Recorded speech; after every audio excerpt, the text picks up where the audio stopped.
আপনার সন্তানটা অবাধ্য হয়ে গেছে, কথাবার্তা শোনে না, এই আমলটা করুন। আপনার কথায় আপনার সন্তান উঠবে বসবে। তো আজকের ভিডিওতে আপনাদেরকে কোরআনী সেই আমলটা সম্পর্কে জানাবো। ধৈর্য ধরে ভিডিওটি শেষ পর্যন্ত দেখুন, ইনশাল্লাহ ভালো কিছু শিখতে পারবেন। ছোট্ট একটা রিকোয়েস্ট থাকবে, এমন সুন্দর সুন্দর ইসলামিক ভিডিওগুলো পেতে দয়া করে এই চ্যানেলটি সাবস্ক্রাইব করে বা পেজটি লাইক ও ফলো দিয়ে সাথে থাকবেন।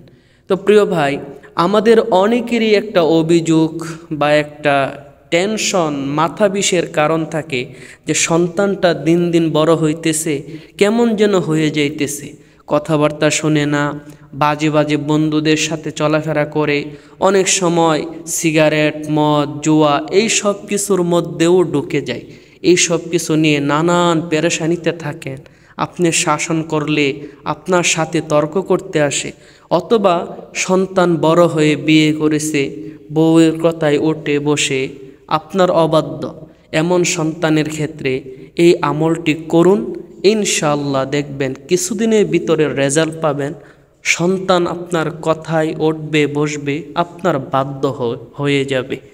তো আমলটি করার জন্য প্রথমে আপনাকে পবিত্র হতে হবে। ওযু করে আপনি জায়নামাজে বসবেন। জায়নামাজে বসে আপনার সামনে একটা গ্লাসে অথবা একটা বোতলে পানি রাখবেন।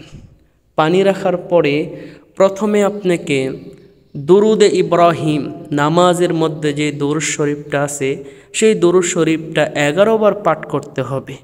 তারপরে আপনি আউযু বিল্লাহ, বিসমিল্লাহ সহ 11 বার সূরা ইখলাস বা কুল হুয়াল্লাহ সূরা পাঠ করবেন। 11 বার কুল হুয়াল্লাহ সূরা পাঠ করে আপনার সামনে রাখা পানিটার মধ্যে ফু দিবেন। আবার 11 বার আয়াতুল কুরসি পাঠ করবেন। আয়াতুল কুরসি পাঠ করেও আপনার সামনে রাখা পানিটার মধ্যে ফু দিয়ে দিবেন। আয়াতুল কুরসি পাঠ শেষ হলে আবার শেষে 11 বার প্রিয় নবীর উপর দুরূদ শরীফ পাঠ করবেন। অর্থাৎ প্রথমে দুরূদ, শেষে দুরূদ, মাঝখানে 11 বার করে সূরা ইখলাস এবং আয়াতুল কুরসি। এই পানি পড়াটা আপনার সন্তান যদি ছোট হয় তাকে খাওয়ান, বা সে যখন খানা খাইতে বসে তার সামনে জগের মধ্যে দিয়ে দেন পানিটা মিশিয়ে। ইনশাআল্লাহ এই কোরআনী আমলের বরকতে আপনার সন্তানটা আস্তে আস্তে দেখবেন পরিবর্তন হবে, আপনার কথা শুনতে বাধ্য হবে। তো ভিডিওটি যদি ভালো লাগে অবশ্যই লাইক, কমেন্ট, বেশি বেশি শেয়ার করবেন, যাতে আরও অনেক মানুষ জেনে উপকৃত হয়। পরবর্তী এমন সুন্দর সুন্দর ইসলামিক ভিডিওগুলো পেতে দয়া করে চ্যানেলটি এখনই সাবস্ক্রাইব করে বা পেজটি লাইক ও ফলো দিয়ে সাথে থাকবেন।